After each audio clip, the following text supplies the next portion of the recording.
Gox, unmute.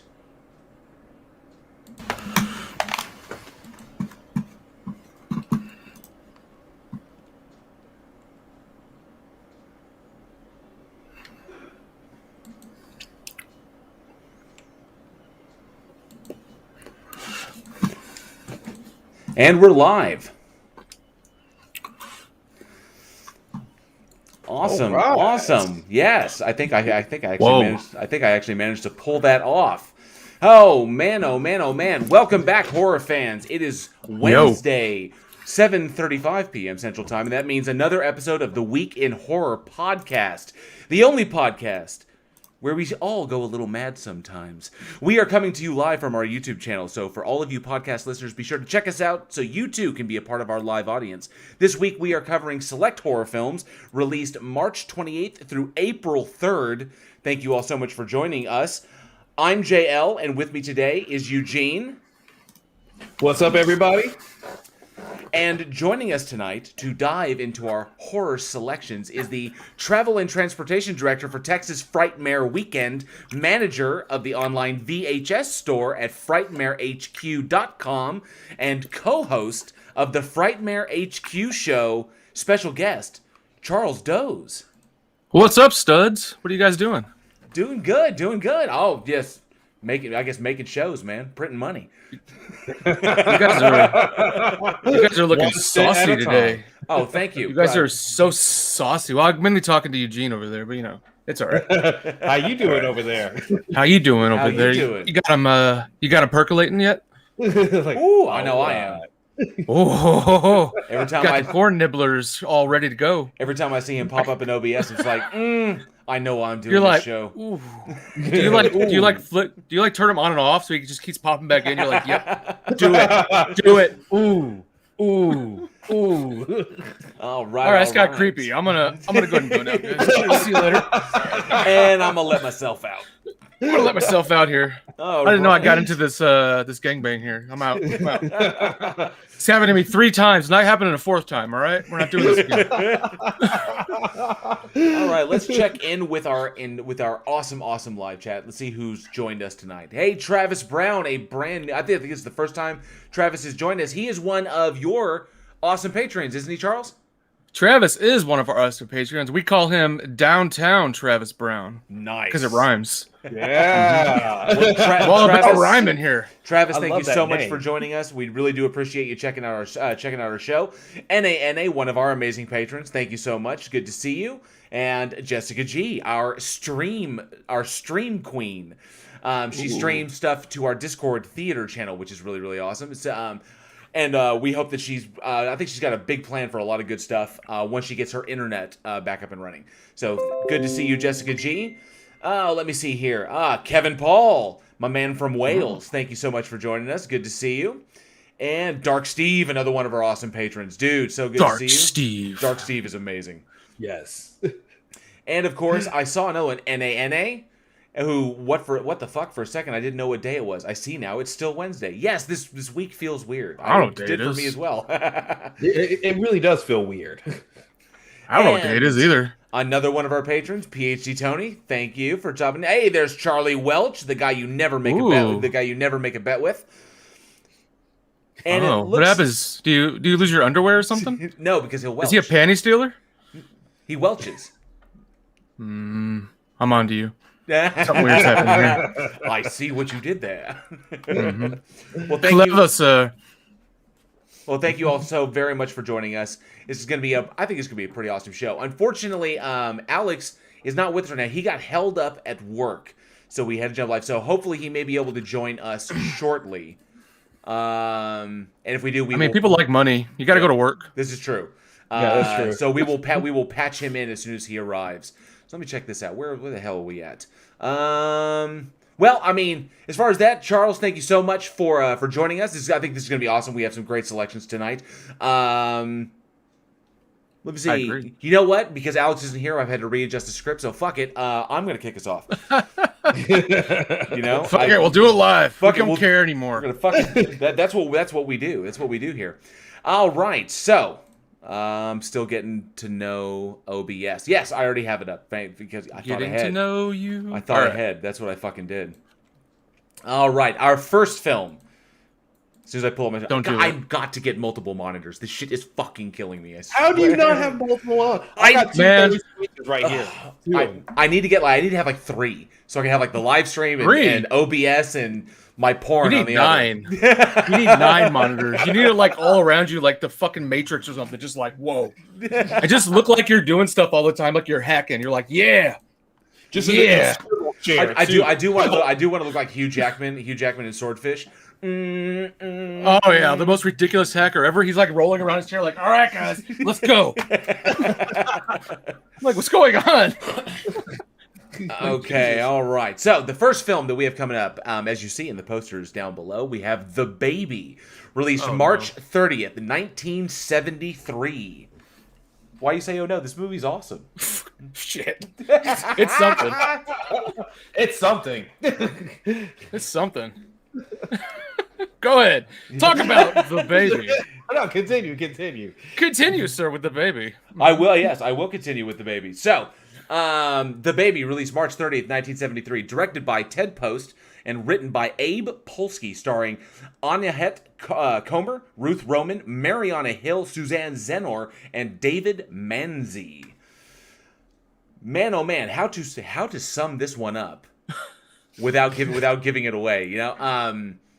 The story centers around a social worker who is checking in on what she believes to be a mentally deficient, child, or Sure. Either way, yeah. And she discovers that what she thought was a mentally deficient individual who was like handicapped is actually a full-grown man who is being systematically abused and infantilized by his domineering family who will not let him grow up. So, full of trauma and sadistic craziness. Wow, this movie. Okay, because I admit for the show tonight, this is the first time I watched it, and I was kind of blown away. I was. You know, the 70s is like that golden age of like what the fuck films. That's pretty much what happened in the 70s. That's anything was on the table in the 70s. It was. They'd be like, "Do you want to make a film about potatoes that like penises?" Or like, "Hell yeah!" Like, let's do it. Let's do it. All right. Call Tom Savini and Rick Baker. Let's make it happen. Yeah, did we call that one The Dictator? The Dictator. Hey, we can make it. All right, we can make it. We've got phones and we can make it. I got a potato peeler in the kitchen. You ready to party? Let's go. You know, this movie is so strange, though. It's exploitation, but like, what do you call it? Like baby exploitation? Is that what it is? Like, it's its own genre. And there's a lot of satirical social commentary in this. I don't even know. I mean, it's a PG movie. That's what's the most terrifying about this movie. Is it's PG. I mean, there could be families with their kids going up and going, "Let's go see The Baby, mommy. Yeah, let's go." And I mean, it's just, that's what makes it a horror film, is how creepy it is. There's no gore, there's no blood, and there's just this, like, it's loaded with these underlying tones of incest and sadism. That's pretty much what it is. It's so strange. This is the same year Ted Post released Magnum Force, the same year, the Dirty Harry sequel. So I'm thinking to myself, I'm like, why didn't he just combine these into one movie? Because I think Dirty Harry should have been in The Baby. That's who they messed up there. That would have been phenomenal to have Clint Eastwood in there like, "I'm Dirty Harry and you're a baby," with his gun. I could have made this movie. I'm just saying. Having The Baby team up. Yeah, it'd be like, you know, that's what he was known for. Ted Post was adventure action movies. So why couldn't they team up and have, you know, Magnum PI and The Baby, like solving crime and shit? That'd be amazing. That's like a trilogy waiting to happen. Get out of the seat, you damn baby. We got to fight crime. I'm sorry. Go ahead. I'm just saying. Yes. So that was the thing that got me with it, because you're right. The 1970s was rife for pretty much anything goes. And I think that was kind of in response to I always took it as a kind of a response to what Hammer horror was able to pull off in the late 50s through the 60s, and that it took the horror genre, especially with the Universal Monsters idea, to a more extreme level. And because we're on the tail end of the sexual revolution, that the topics that were, I think, typically would be taboo, we're starting to broach into. So we're really, really getting into, so they like very similar to Butcher Baker Nightmare Maker, where it's getting into like aspect like maternal horror, which is in essence what this is. It's the concept that the individual, that's the one person you're supposed to love and trust the most, who loves you the most, your mother, is actually the source of the harm and trauma or abuse in your life, that she's the one person that you should fear the most.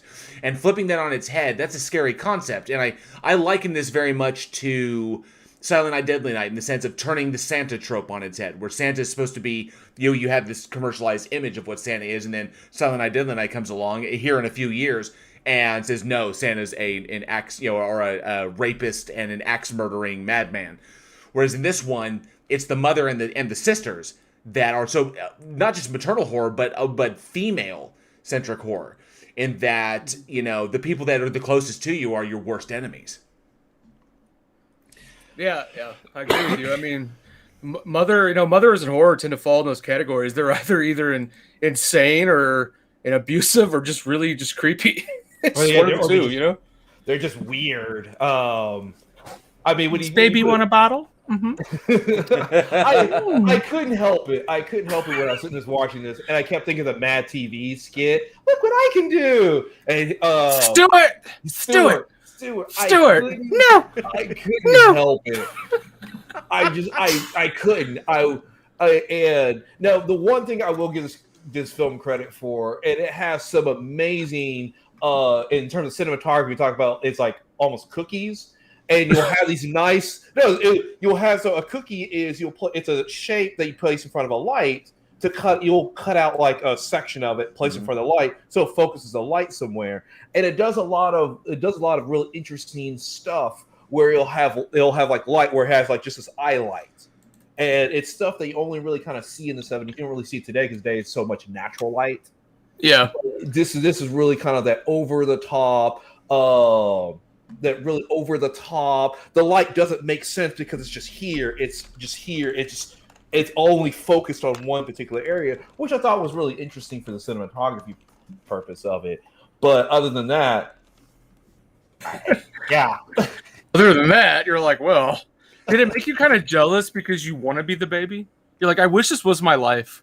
I wish I was the baby. Watching this movie, I actually looked a little bit into infantilism and this kind of, oh wow, thanks Dark Steve. My age is showing. Put the dad jokes away. Ha ha ha ha. But nonetheless, I watched this movie and I had to look into it. So there is a kink. Yeah. There is a kink in infantilism where the submissive is treated as though they were a baby. They wear diapers. They act like a baby, and this.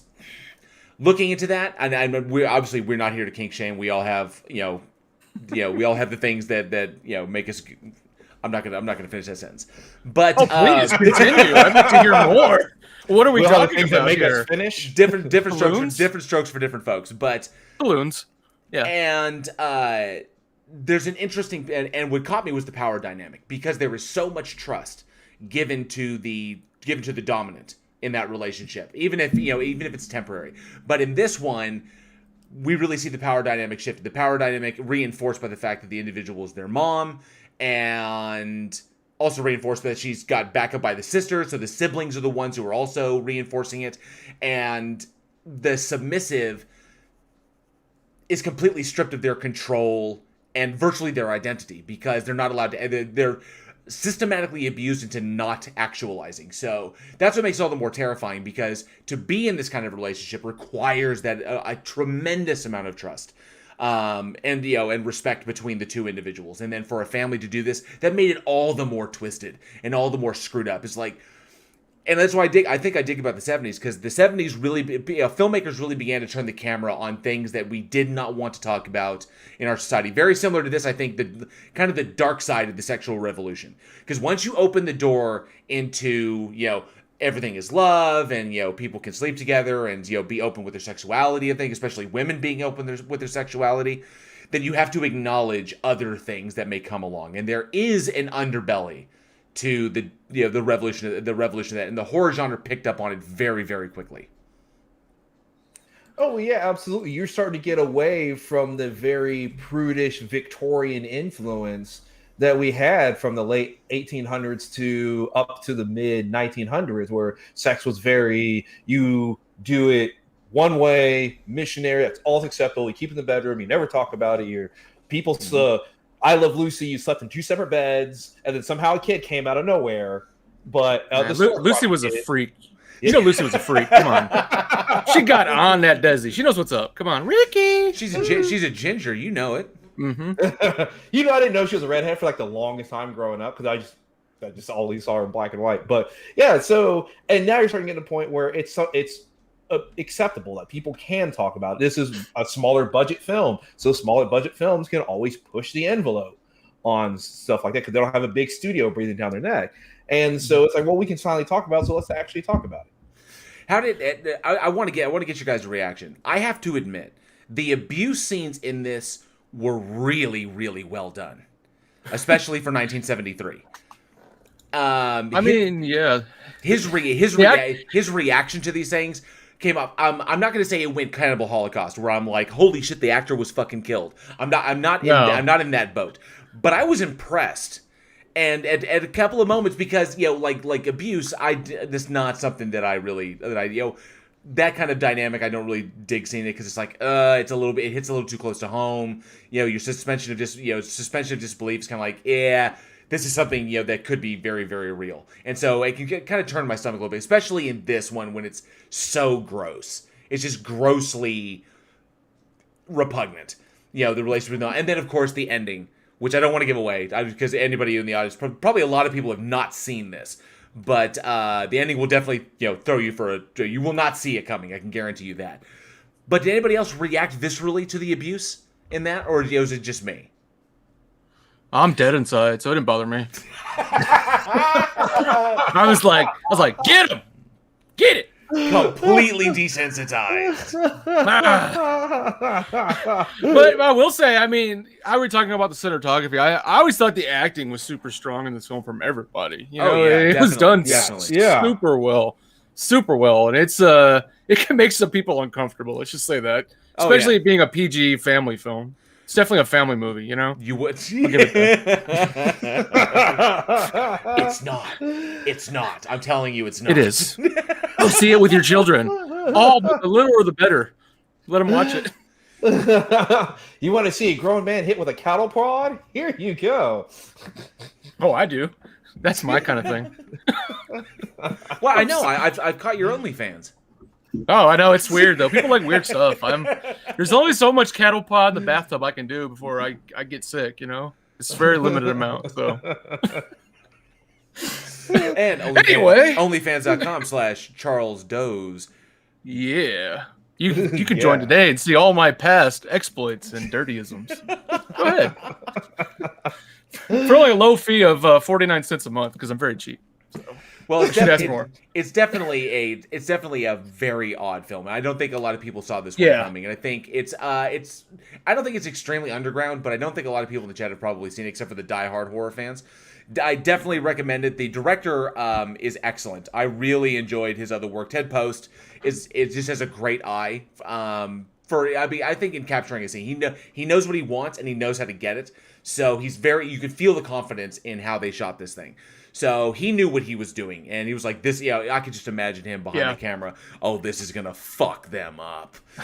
And this is so out of place for Ted Post because he was not known for movies like this. He did Beneath the Planet of the Apes and Hang 'Em High, and it's like, this is not a Ted Post movie. Oh yeah, he kicked off with like Rawhide and Gunsmoke and. He did some Twilight Zone too back in the day, but I'm just like, that's about as crazy as he got. And in essence, the male stereotype at the time, like these are men being men. This is what they do. Like the ultimate law enforcement officer, or the one guy rising up against the apes that take over the planet. But guy, the man's man, and then he turns around. He was a man's man movie, yeah. And then you turn around and he has this one. Who's like, oh, and I did this one about a guy who is forced by abuse to remain a baby. Yeah. I mean, I told you it's weird. It was the same year, like, as Magnum Force came out, and you were like, oh, that guy did Magnum Force. Let me watch this other movie. And you're watching, you're like, that's not the same movie. It's not the same movie at all. That was not what I was expecting. I thought it was going to be The Baby, like a gangster movie or something. It's not. It's horrible. I don't identify with this guy at all. Like this. But stick with me, because I'm telling you, just think about The Baby with Dirty Harry in it. Just imagine how great that would have been if he was the one who investigated this. Can you see him busting in with his Clint Eastwood face? Like, that's a damn baby. Jesus. Oh my, we've went off the rails again here. Sorry, guys. Hardcore. Absolutely hardcore. So that brings it up. I want to ask the audience. So psychosexual is a horror genre that I know is kind of niche, but I'm curious. I want to ask the people in the live audience. And, of course, for those of you listening later on, let us know in the comments below or hit us up at weekinhorror@gmail.com. What is your favorite psychosexual horror? Ones that kind of, like, push the boundaries on maybe what is taboo, maybe what is societally acceptable. Let us know. I'd love to hear what you think. Maybe we'll get some solid recommendations out there. And, of course, we will always throw the trailers up for awesome movies up in our trailers and recommendation section in our Discord server. The link is in the description. So let me see what's going on here. I think I saw some new people up here in the live chat. See NA, Travis Browning, Clockwork Rex. Pleasure to see you. Thank you for joining us. I hope you enjoyed the show. It was awesome. And I think it was just the one person. That's okay.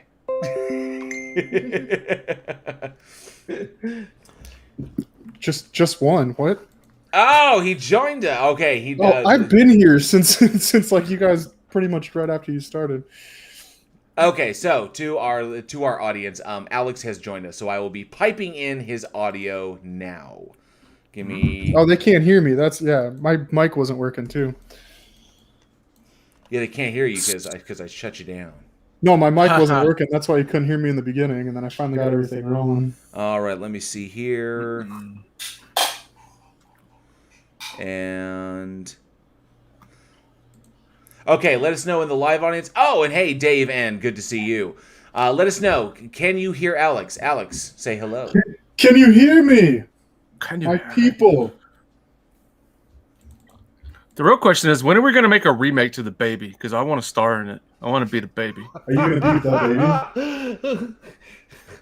We'll really make it dirty, gritty, like 7. Look, I got too into character because I'm wearing nothing but diapers underneath this shirt. So, sorry. Oh, yeah. I was ready to party, guys. I was ready. All right. Hey, severely overestimated. Ooh, we got echo. I think we got echo. I'm with you, though. We'll do the Baby, directed by David Fincher, starring Brad Pitt and Morgan Freeman. As the detective. Wait a second, I've seen this before. So let me ask the live audience real quick. Can't hear Alex. He's got reverb though. And hey, good to see you. And the George said, thank you so much for joining us. And you're never late, dude. It's always awesome to see you. He's never late, but I'm fucking late. Okay, so we've got some reverb on Alex. So how can I fix that? Oh, I know because I need to mute his ass. Yeah, you just need to mute his channel. Yeah. Where is he in the? I don't see him. Wait a minute. Nobody can see me. I don't see him in the audio. I don't see him in the audio mixer. At all? Charles. Desktop. That's me. I did it. Right. Desktop. Eugene. JL. Mike Ox. Weekend Horror Animatic. All right, Alex, say something. Hello. Is he still echoing? Do it again, Alex. Hello, and welcome to Movie Phone. He sounds like he's at the bottom of the well. He sounds like he's at the bottom of a well. Help me. Oh, apparently Timmy. Chris Durham. Timmy's in the well. Chris Durham Music Channel says his audio was good, and then I added it.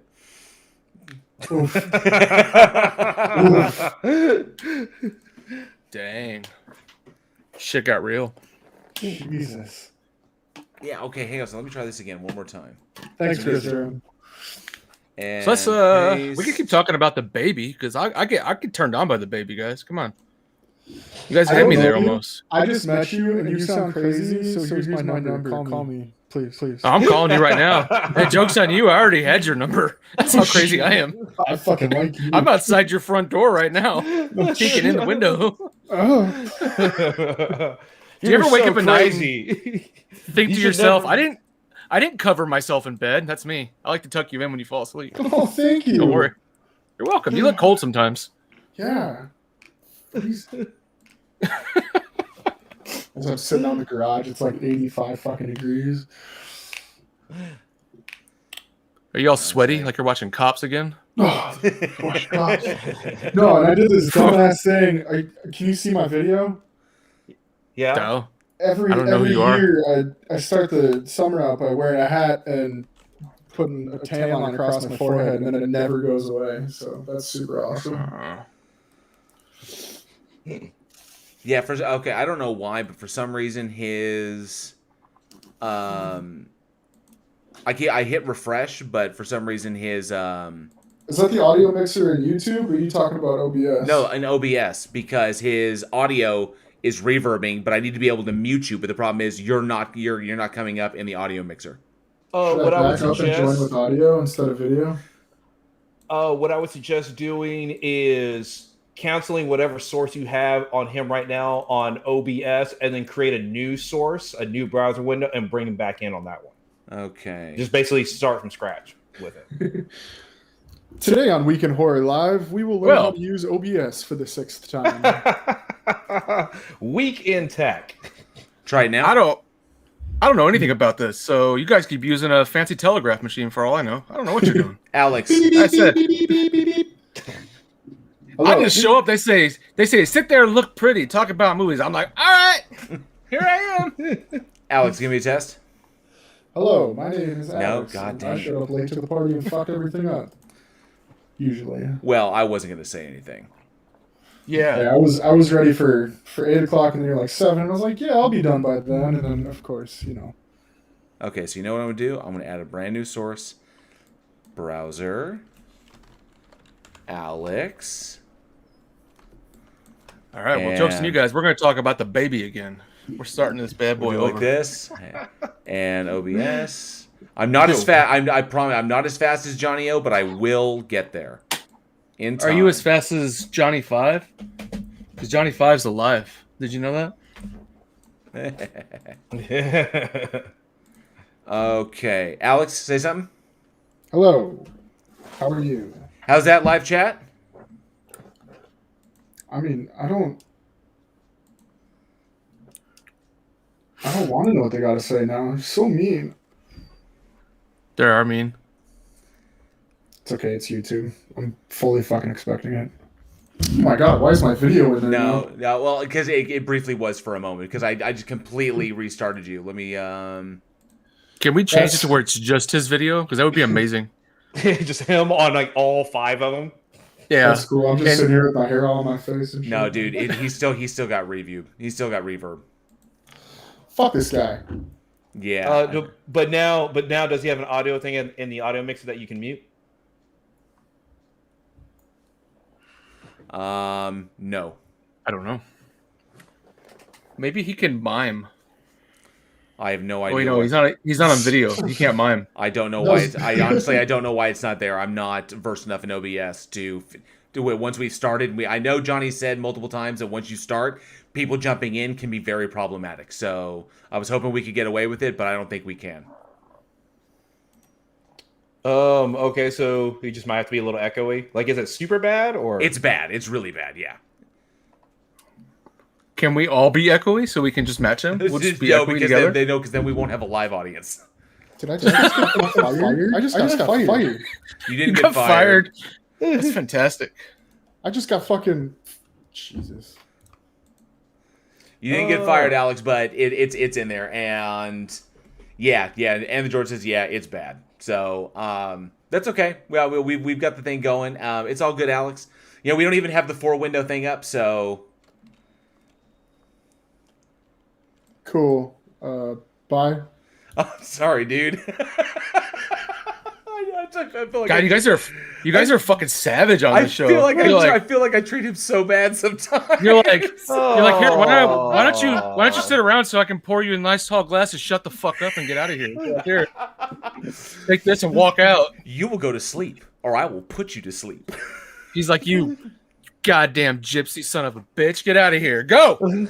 Scat. Oh, I feel bad. I feel bad for Alex now. I feel bad. I really do. I wish. Me too. I wish you'd been able. And you know what? We're leaving. We're out of here. We're causing a strike. That's it. I mean, you got to be on Viva time. Revolution! You got to be on time. You got to be on time. You know? Hey, the last thing I was going to suggest was him going back out and coming back into OBS Ninja just to see if that would work. That's the last thing I want to suggest. That's where babies come from. You don't want to fuck with that shit, all right? Stop doing that, all right? All right. Okay, now, so let's. What are we doing? I forgot what we're even doing. Let's get I've been this sitting in the same spot drinking for 4 hours. So let's get this train back on track. And I know we have a lot of stuff, so I do apologize to the live chat. We're gonna have to edit that out in post. Just get through that shit. So we'll jump into it. So the remake of Baby will be like Saw. Travis Brown, that's amazing. That would be amazing. That should be a sequel. The baby should like grow up and be insane. Like make everybody dress up like babies. Dress up like a baby for me, you son of a bitch, and dance. All right, dance in those diapers. We've got Tina Jones. Thank you so much for joining us, Tina. It's good to hear. Also, I believe also from Wales. What's up, Tina? And who's this? The Cute Furry Kitten Sanctuary. That's holy awesome. Shit! That's the best name I've ever heard in my life. That is an amazing name. And apparently, she says, I've had a week in horror. Jessica G hammered in some nails using my sister kit. What the fuck? I don't know what's going on there. That's what's going on in your chat room here. I have no context whatsoever. Holy crap! This got weird. We have amazing people, the best kinds of people. And yes, and the George said OBS is clunky. So we will be moving. I will start. Yeah, we'll probably go to Streamlabs when I can afford it.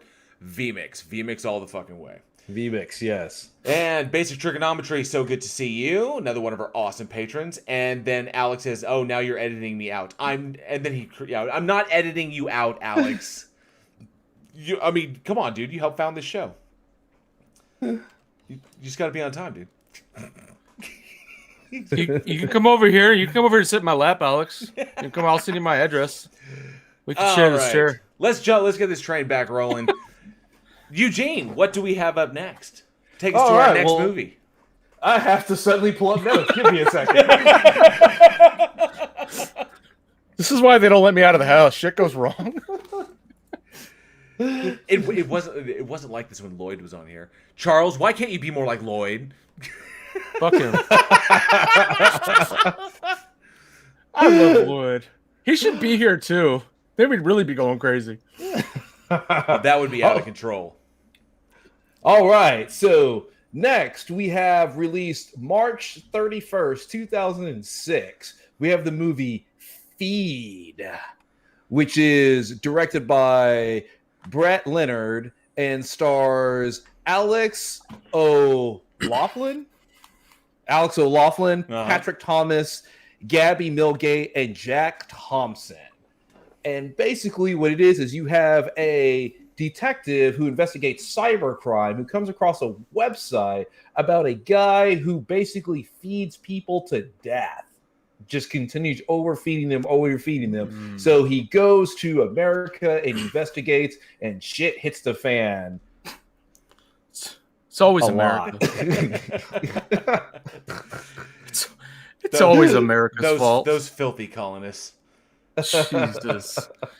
You know, that movie's like, it's Ozploitation, but this is like the rise of Australia again with their films, and that movie really relied itself on trying to be shocking. I didn't find that movie that shocking, to be honest with you. It's a bizarre concept, and it dives into this like feeder gainer fetish, which we know Eugene's a real big fan of. You know, we know he likes getting down with that because he tried to get me to do some shit before his show that was weird, like eating cake. I was like, whoa.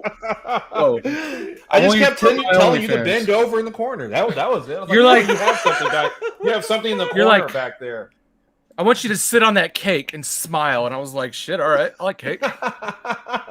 Like, yeah, that's right.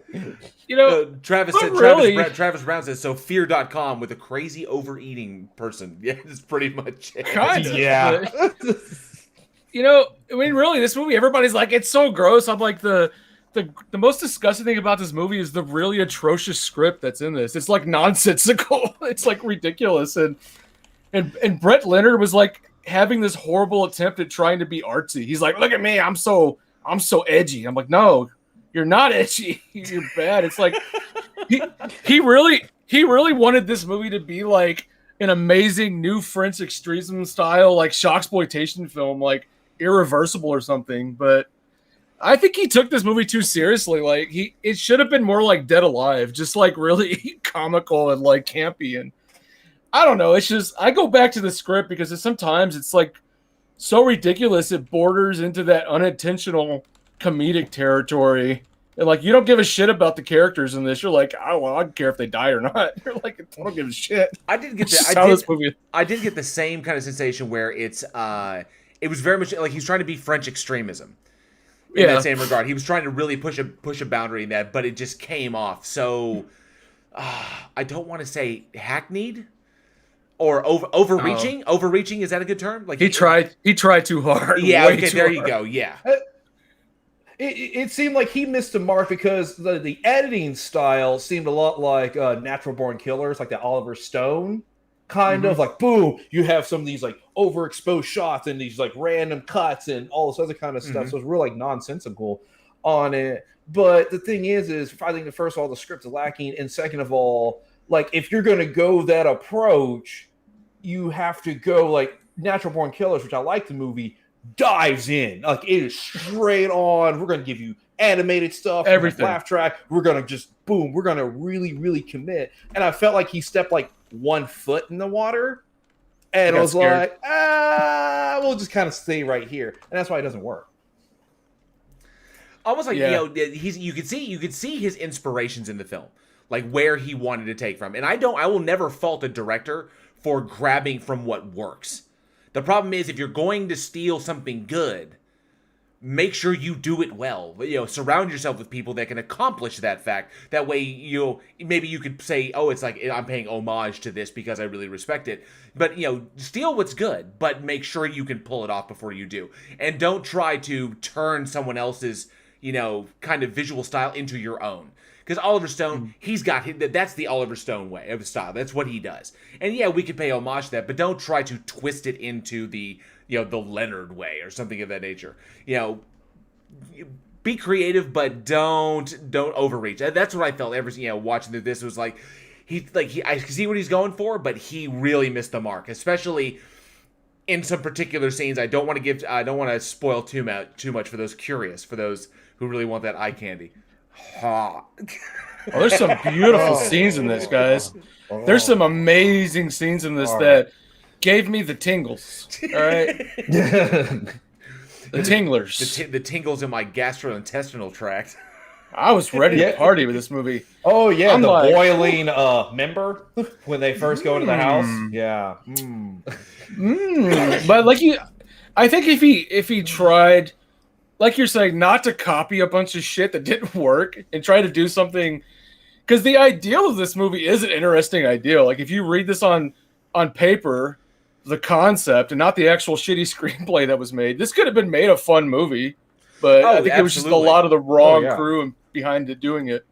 Well, that's one thing I mean, obviously we tread on it dives really, really deep into, you know, submissive and dominant horror. Now we get a touch of that in the Baby. We talked about that, but in this particular one, this is even more extreme because this is sub-dom relationships to the extent of death, where it is, you know, like I said, we're not here to kink shame, and feeder gainer relationships, they're health risky.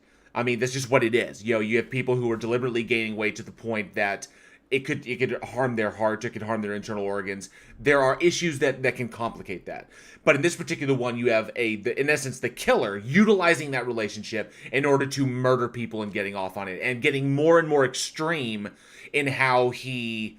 I'm talking about, like, you know, the slurry scene, and you know when he was feeding Deirdre. I'm not giving it away, but yeah, exactly. I mean, I'm not giving. I mean, it does dive into the subdom culture, which, so for those of you who don't know, like a lot of people will talk about 50 Shades of Grey. That is not a correct representation of that culture by a long shot. That is a stalker abuse, and if he wasn't a billionaire, then he would be in jail.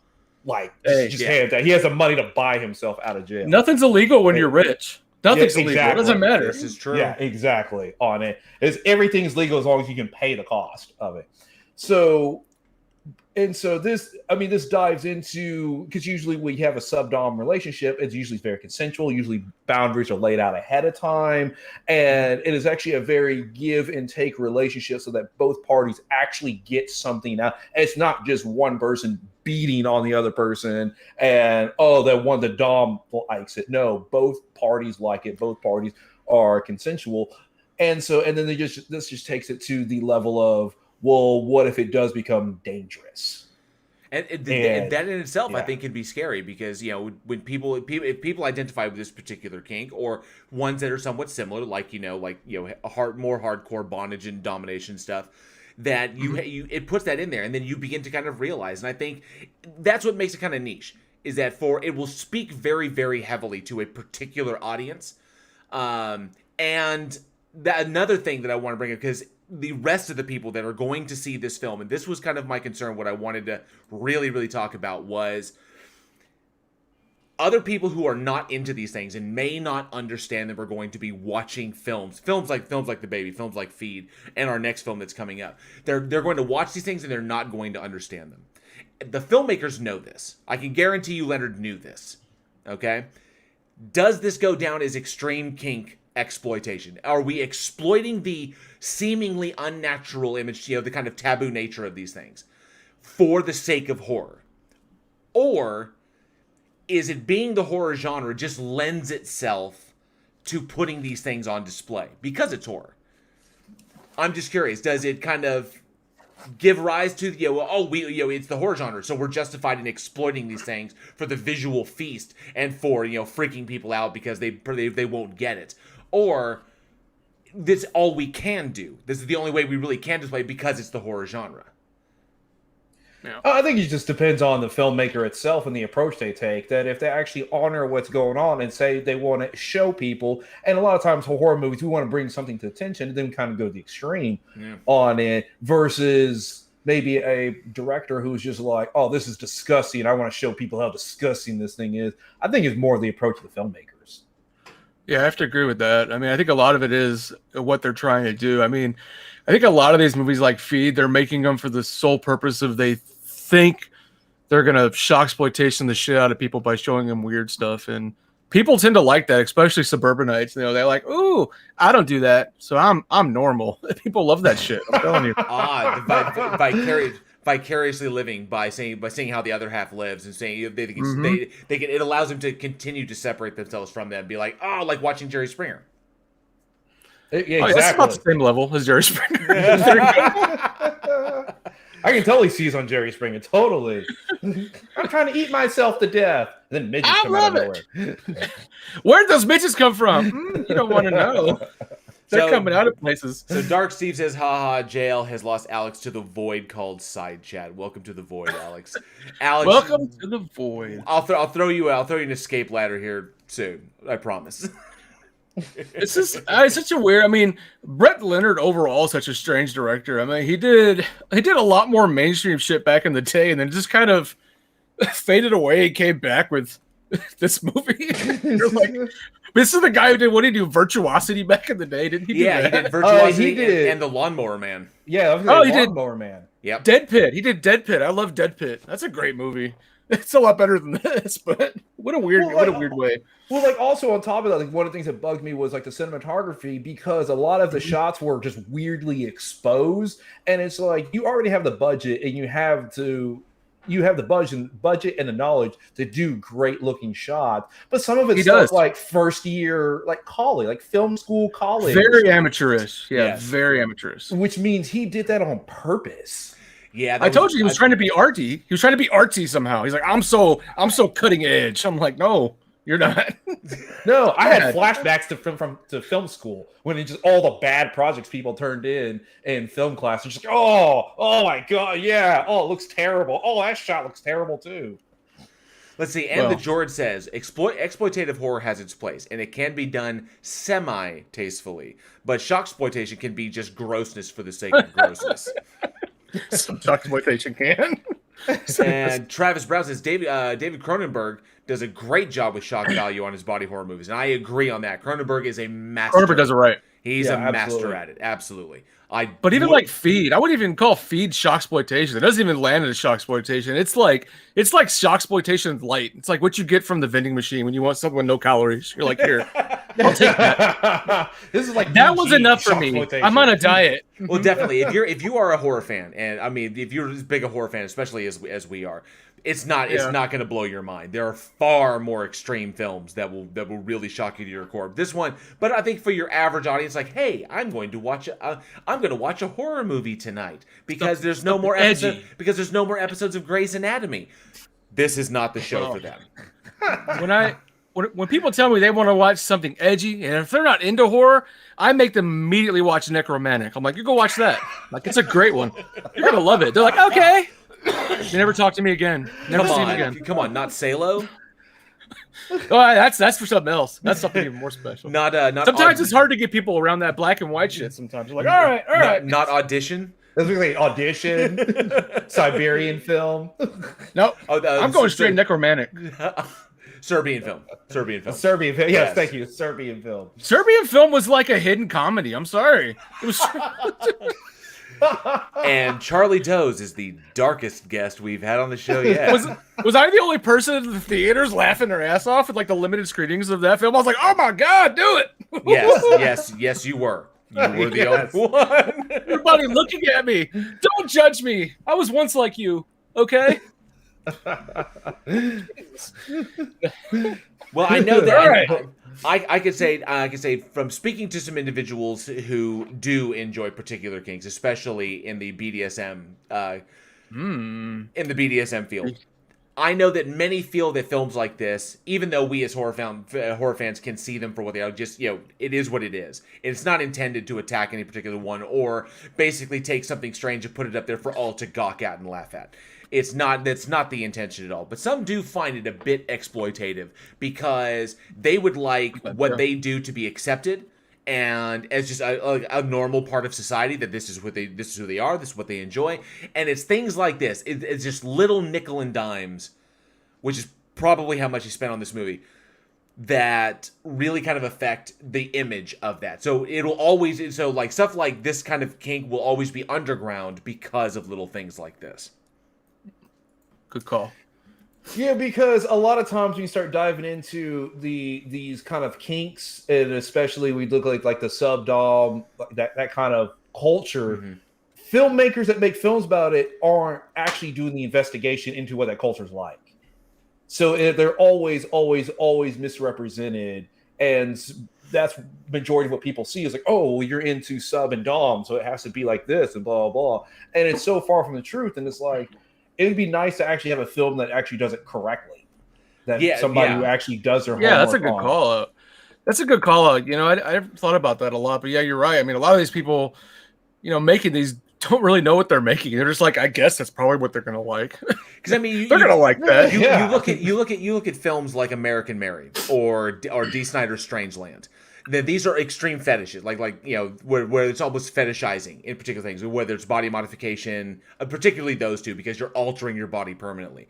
And even in those, and they were magnificent films. I love Strangeland. I watch it at least once a year. I loved American Mary because Catherine Isabel. But individuals, this is a thing that people do. This does not make them strange. Does not put them on the outs. But people are going to watch this. People who are not big-time horror fans are going to watch this. They're going to have an image in their head. Then they're going to see someone walking down the street. They see this individual with piercings or extreme body modification. They go and they make the association, and it can. So, I mean, I think it's up to the viewer to make their own determination on this and try to keep an open mind because it is just art and reality is something far, far different. So having an open mind, I think, assists in that.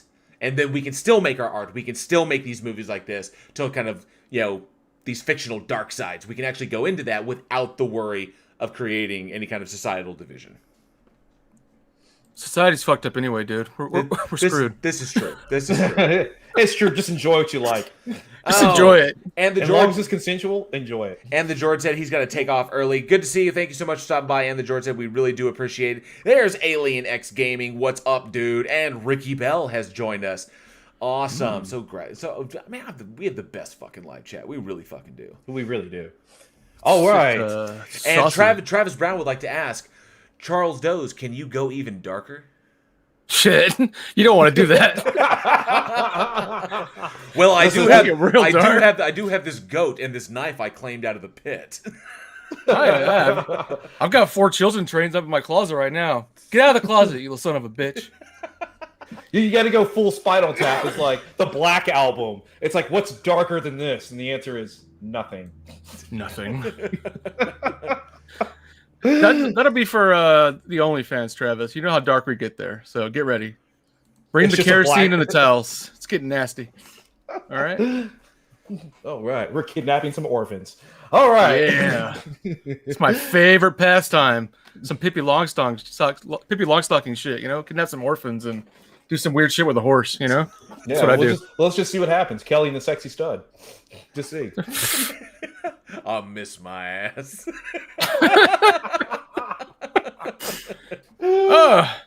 Okay. Eugene. Well. Okay. All right. Well. All right. Well, where is this gone now? What are we talking about? I don't know. So I'd like to ask the audience, do you feel like kink horror films is actually shaming that community, or is it maybe just bringing something to light on it? So is kink horror actually shaming the community, or maybe it's bringing something to light, or maybe just drawing attention towards something that most people don't look at? So let us know in the comments below, or email us at weekendhorror@gmail.com. Awesome. Yeah. That sounds good. And if it's not shaming people, should we start shaming them? That's a good question. We'll let you decide. Oh man! So we're gonna jump on our next one, and this one is one I've been looking forward to talking about for a while, because I really like this movie. It's a super guilty pleasure of mine, not to mention the underlying themes. So our next film up came out April 2nd, 1982. Fuck, man, I was 1. I actually hadn't had my second birthday yet. And that is the movie Cat People. Ooh. So yes, Cat People, directed by Paul Schrader and written by Alan Ormsby, based on Cat People by DeWitt Bodine, starring Natasha Kinski, Malcolm McDowell, John Hurd, and Annette O'Toole. And this film is a remake of a 1942 film, which was actually then based on a book. So this is a remake where the story centers around a brother and sister who, when they become sexually aroused, turn into panthers. And this has been remade into 39 porn movies, guys. And wackiness ensues. I think that's all I can say on that one. Oh my! But I will tell you this: Natasha Kinski. I mean, Natasha Kinski was perfect for that role. She's super cat-like, and she's great at those performances, and she's really hot. So that worked out. But, Cat People was that product of Universal. Universal got that ideal to remake some horror, and they made 2 movies, Cat People and The Thing, and both of them failed at the box office because people were crazy, and both of them, became huge cult followings later on. And, this Cat People's... It's a beautiful erotic thriller. I mean, if it kind of almost makes you forget how unerotic incest is, it's just so close. Well, if you saw McDowell and Caligula, you can pretty much go anywhere from there. You want to know something horrible? I saw the uncut version of Caligula when I was 7 years old, because my mom knew I liked Roman movies, and she bought me a Roman movie. She was like, "You're gonna watch this one." I'm like, "Cool." She didn't know what it was. Eugene, That explains it all. This explains a lot. I think a lot of this was the Mommy, what's he doing? This was that man's behind. This was the piece in the puzzle that made the image come clear. It's like, you like it, right? Oh my! And I told Malcolm McDowell this story. He just looked at me like, "What?" I was like, "Yeah, dude, you fucked me up." He almost called CPS, and you're an adult. It's like, oh yeah, I'm calling them right now. They got to backtrack this somehow. That's the same thing. Kane Hodder told me the exact same thing because the first time I met him, I just fanboyed like an idiot, and since then I've improved my reputation. I was like, "Hey, Kane's good." Fanboy. Oh, I went total fanboy. I absolutely did. I was like, I just gushed. I was like, because it was Kane. I was the first time I'd ever met the man, Friday the 13th is my favorite franchise, and I absolutely I fucking love 7, 8, 9, and 10. I can because it's Kane, and I think he was important to me as Jason because he was the first one that really gave Jason a voice through the way he emotes with his his movement. So I really respected him. I'm an actor as well. I respected him as an actor, as a stuntman, and the things that he'd done and been through. So I just kind of fanboyed out. And then this was before he choked me out, because he actually choked me out, which was really, really awesome. But that's what you're into. I get you. That's cool. But I was telling him, I was kind of gushing over my favorite kill. And which is in part 7 is the sleeping bag kill, and just how I got into it young, and it's just I was just like boom, and I've really admired his career, and he's looking at me, and I'm so worked up about it. He's looking at me like, what the fuck? Just like has this look on his face, and I was like, but it's a real pleasure to meet you. He's like, yeah, it's a pleasure to meet you. You're kind of fucked up, dude. And I was like, yes, I am. I absolutely am. That's when you were like, can you please choke me, Big Daddy? And he was like, all right, let's do it. Let's do it. And can you wear the Jason mask while you choke me? He's like, that's where I draw the line, all right? You're like, okay. I had to promise I wouldn't sue him if he rendered me unconscious. Oh, that's funny. Which is sweet. Well, I guess we can try to get back to cat people. We can, yes. But I like cat. Like cat people is...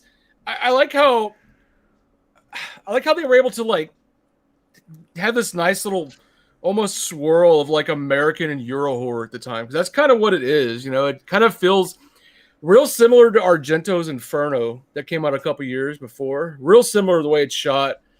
And after that, the whole atmosphere reminds me of Inferno. But I also like the weird Giallo disco synthesizer score from Giorgio Moroder. That's pretty much what it sounds like, the whole movie. Like I'm in some Giallo disco Inferno. Which I actually love some of his score work. And then you got the song by David Bowie, which is also really good. I like this film. It definitely has some more artistic shots. And it's shot a lot better than Feed. Oh my god! Oh god, yeah! Come on, you can't compare those two. It's like comparing a Snickers bar to a bowl of shit. Come on, dude. Well, I much preferred the Snickers bar to that bowl of shit over there. It's like, well, la-di-da, sir.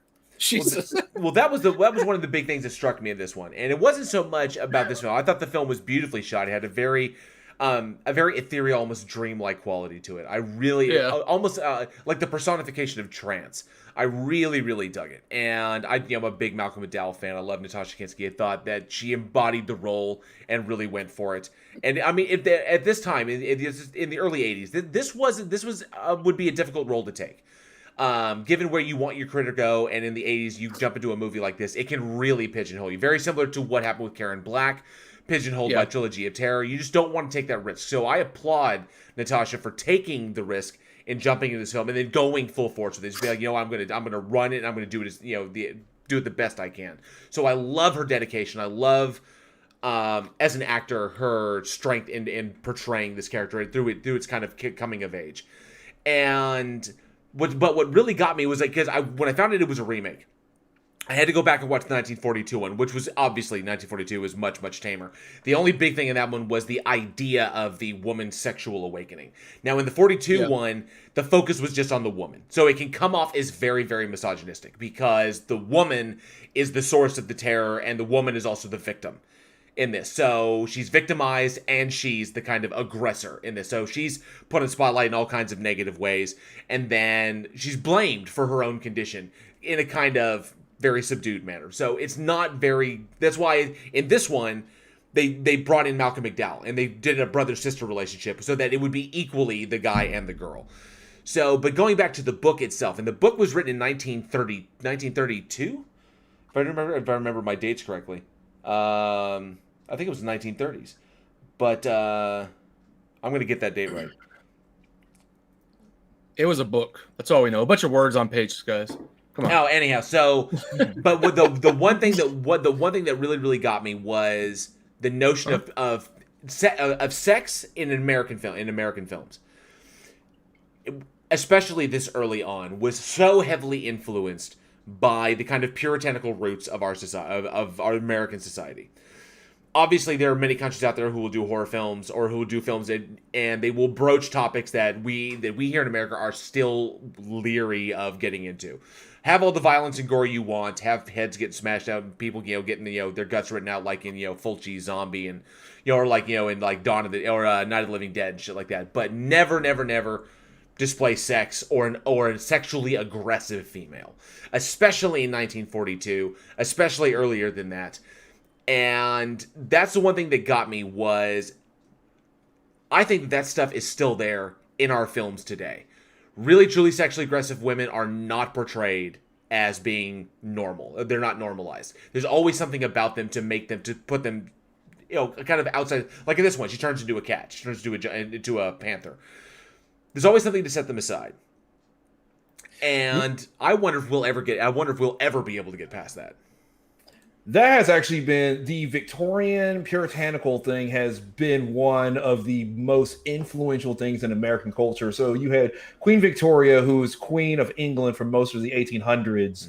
And towards the mid to late 1800s after the Civil War, America wanted to be like England. And Queen Victoria was very, very prudish, behind closed doors. You did not talk about sex. You did not do this. You did not do that. You had to wear all these garments and all. So they're kind of, despite how uncomfortable it is, this is the way things should be. And America during the Reconstruction period corsets and shit. Yeah. Gotcha. And America copied that. And I mean, it was copied. And we copied that hardcore.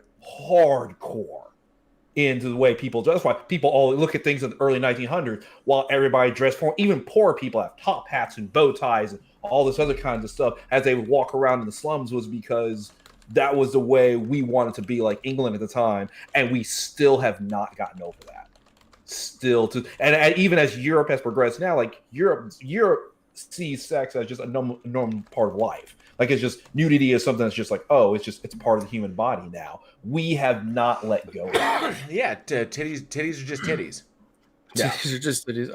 I mean, I think a lot of, the sexual repression in films, I think Cat People was one where we were starting to maybe head out of there, but when there was the whole AIDS epidemic in America in the mid 80s, that really squashed down the ability to make these sexual desire films. Like nobody wanted to see that. And then as the time progressed, they just kind of got swept under the rug, That's just kind of what happened. Yeah, the idea of open sexual, I know that also really hurt movies like The Thing, because the concept that, the person that you trust actually has something very, very dangerous inside of them, and then it could infect you. And and this idea, obviously, the open sexual aggression, the sexually aggressive, not to a negative degree, but, sexually open people. And whether it's, this particular one is, brother and sister in that respect, but a sexually dominant woman or sexually independent woman who can embrace that side of herself was, and willing to sleep with you, that's dangerous. That, it has the hallmark, is she being safe? Is she, whatever.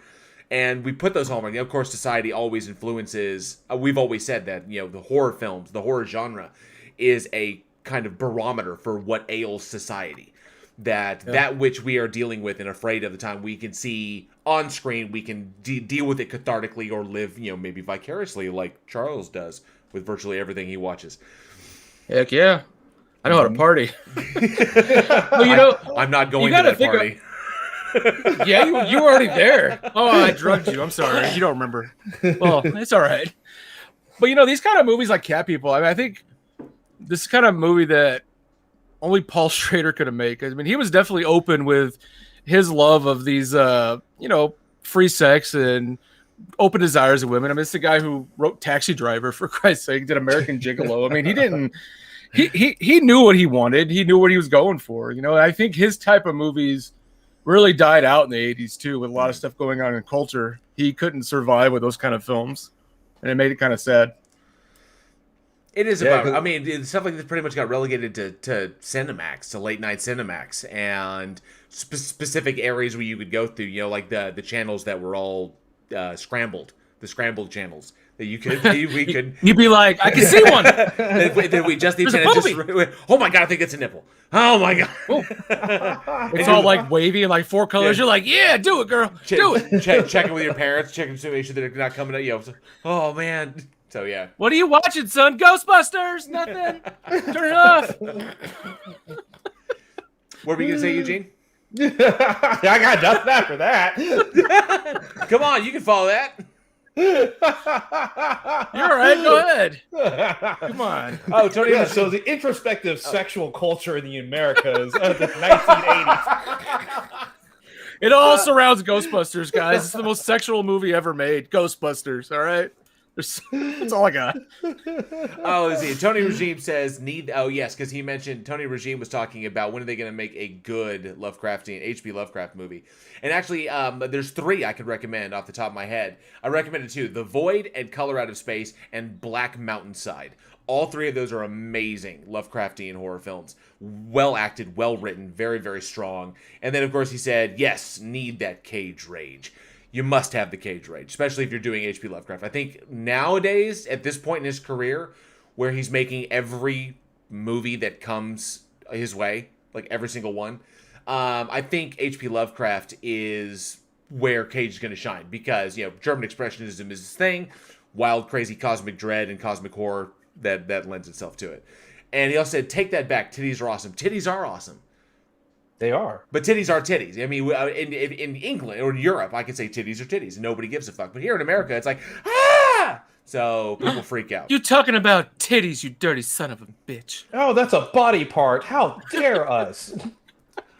I had just forgotten I had those. Why did you remind me? And that'll be all for Titty Weekly. Join in next week because we talk about titties and you. And Clockwork Rex said Skinemax. So he don't know. Well, Skinemax is the nickname given to the cable channel Cinemax because you know when I was growing up, there was the 3 big ones. There were Showtime, Cinemax, and HBO, and all 3 of them specialized in kind of like the sultry erotic shit going on. You had like Red Shoe Diaries and stuff. You know, early David Duchovny if you want to check it out. But we call it Skinemax because they had the most, you know, like just, you know, softcore. We're talking softcore shit. It's pretty much it's softcore porn. Yeah, I mean basically it would come on. It comes on at like 11 o'clock to midnight, and it was the most you can get away on an actual TV. Oh yes. And yes, NA says I used to love Sexomax, which is another. I think is another good way to put it. Sigourney Weaver was hot. Sexomax 9,000 now with more sex. This robot was programmed to fuck you in the mouth. Now sexier than ever before. I will fuck your mouth. Thank you, and choke me. Okay. NA says Sigourney Weaver was hot. Yes, Sigourney Weaver was hot. I am not Jessica G. I am not a sexist pig. You are. Give me a break. You sexist pig. Not in public. And Travis Brown says Nick Cage was in a Five Nights at Freddy's movie. Yes, he was. He was in Willy's Wonderland, which, by the way, God, yeah, Willy's Wonderland. I liked Willy's Wonderland. I don't care. That movie was fantastic. It was amazing. It was amazing. Yeah. And Willy's, in our recent Bloodbath debate, we pitted Willy's Wonderland versus the Banana Splits in a fight to the death. Oh, Willy's Wonderland wins. So if you want to find out who won in that battle, you'll get the episode. Our patrons get the episodes early, or you can wait till it goes on Anchor, where you can then listen to it there. But early access to all of our patrons. Check it out. The link is in the description. Yeah. Yes. It's a good one too. So Charles, you think you say Willy's Wonderland wins that, right? I do. I mean, I've seen them both, and I like the ideal of Banana Splits actually being based on something real. That made it fantastic that it was actually based on a 1960s show. But I don't know, it's just something about Willie's Wonderland. Nicolas Cage was perfection in that. The fact he doesn't speak, and he's the most perfect character in that. Everything going on in it just made me so happy. And it's not because I was really drunk when I watched it. It was really, really good. That's all I'm going to say. Oh, Alex says I'm answering the trivia question. Unfortunately, Alex, you're exempt. Uh-oh. Because you work for us. He's a cheater. Exactly. We can't. I'm waiting for the pop-up in the chat. We can't have you cheat. We can't have you cheat. Yeah. Every time you cheat, somebody has to watch another one of these incestual movies. All right, so save the children for us, please. Well, for God's sakes, think of the children. That's one of the big things that I wanted to jump on, especially with a movie like Cat People, and the idea that I think we can all agree, sex and horror pretty much go together, just like chocolate and peanut butter. The two go hand in hand. And I think that they're, especially in America, that they're both, because if you think about it, was just looking at it, a lot of J horror, a lot of K horror, a lot of Russian horror, and a lot of these countries, sex is not really that huge in their horror films. Yeah, it's non-existent. And there may be some stuff like if you watch stuff like Tetsuo the Iron Man, where it's a commentary on just the Japanese man, but you really don't see a lot of it because it's not taboo. But here in America, sex and horror, I mean, you look at the entire slasher genre is all about the virtuous, the final girl being virtuous and being clean and pure and being able to overcome the evil because she is the one who is clean and pure. And the taboo nature of it, the taboo nature of the two, that which scares us and that which it's pretty much that which scares us, because people are terrified of vaginas and penises. And of course, scary movies. We're terrified of killers or monsters, and we put the two of them together, and they work so well. And it makes a very. Go ahead. No, I was just gonna say that's why I've kept myself pure all these years. Why do I not believe you? I'm so pure. I'm gonna be the final girl. All right. I just want to be pure. Oh God.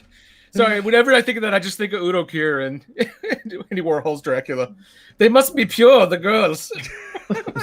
I just realized I totally forgot to put the movie posters up. But now they're up now. That's okay.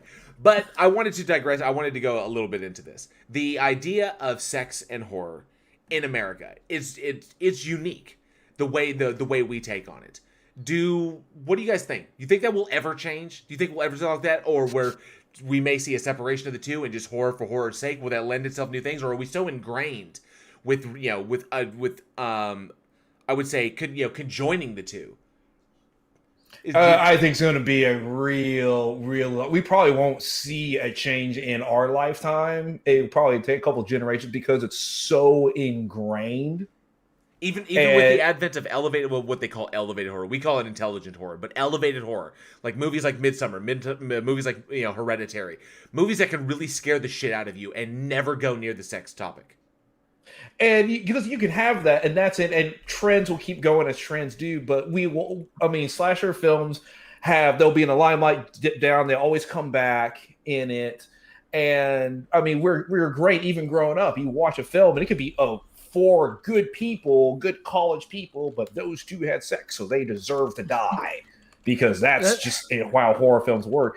And it's just sex is still so taboo in our culture today that I don't even think it's as taboo. It's almost like everybody is desensitized enough with all the access to internet and phones everybody has. I think the ideal of sex to people isn't as taboo as it was 30, 40 years ago. People are like, oh, look, there's titties. Now people see titties, they're like, I see titties all the time on my phone. I don't care about no titties.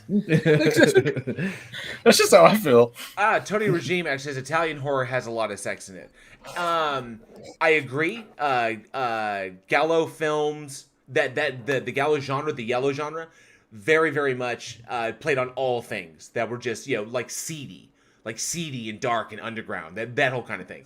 But I think it's different here in America, where I don't think in Italy, especially Italian filmmakers, I don't think that individuals or filmmakers over there really looked at it as sex being so taboo that it's in the same category as someone trying to stab you to death.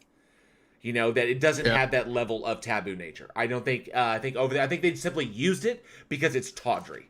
It's tawdry. People like to look at it, and if someone's going to die, we might as well watch people fucking, or might as well watch some titties, or something of that nature, just because it really, it's cemented in the genre. That's what the genre was. If you go back to, there was an old pulp, the old pulp detective novels in the 1920s were very much full of this type of shit.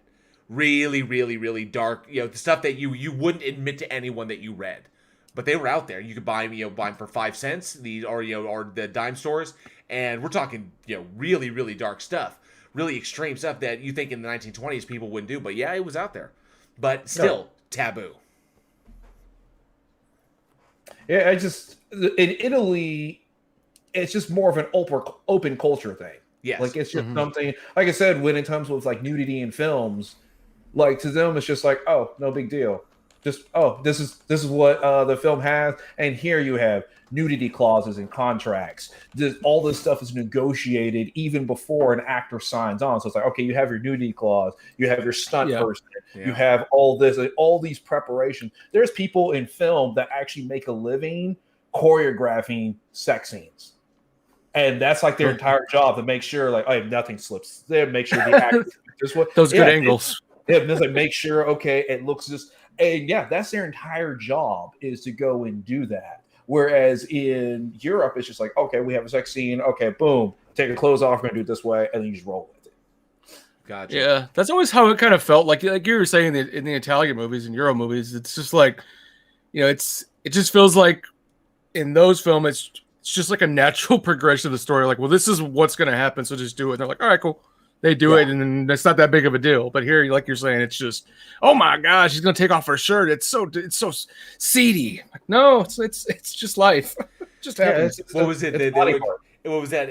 It was in Scream. It was like like gratuitous. He's like, come on, and then boom, shows this titties, and I'm like, okay, yeah. I mean, but let me ask this. Go ahead.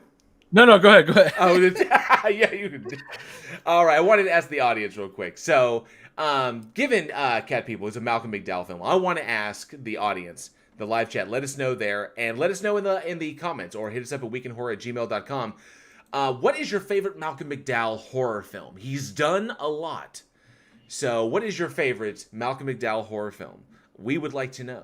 Definitely send us those emails if you can, because Alex reads them, and after today, he may not want to be on the show anymore. He may be mad at me. I feel so bad. I love you, Alex.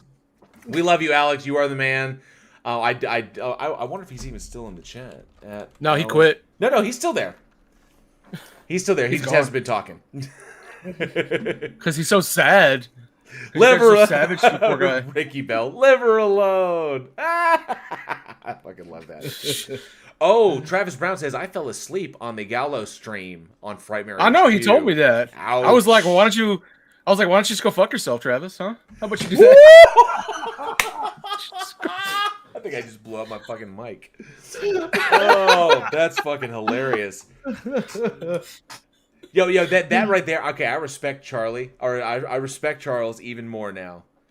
Because he just told one of his best patrons to go fuck himself. That's when you know you've made it. That's fucking trust. That is trust right there. That's trust. Hey, it's trust. Our primary Scoot Squad, we're trusted. We'll tell each other to go fuck ourselves if we need to. Well, I still love you.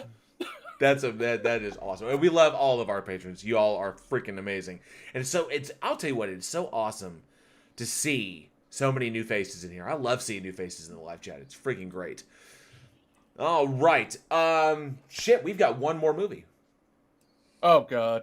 Now for something completely different. I had to. We talked about so much sex, and I already know that Jessica G is going to make a freaking TikTok about all the times I said titties. That's going to be in there as well. Titties. So, it's like titties, yeah, whatever. But I figure I'd swerve off and do something completely different. Yeah, probably one of the best films made in the 2000s. So I can't wait. So excited! I was so amped about this that I was sweating. I was so excited to get to it and talk about it. I was I was, as Eugene would say, percolating. I was soaking wet. Just moist. Leaking.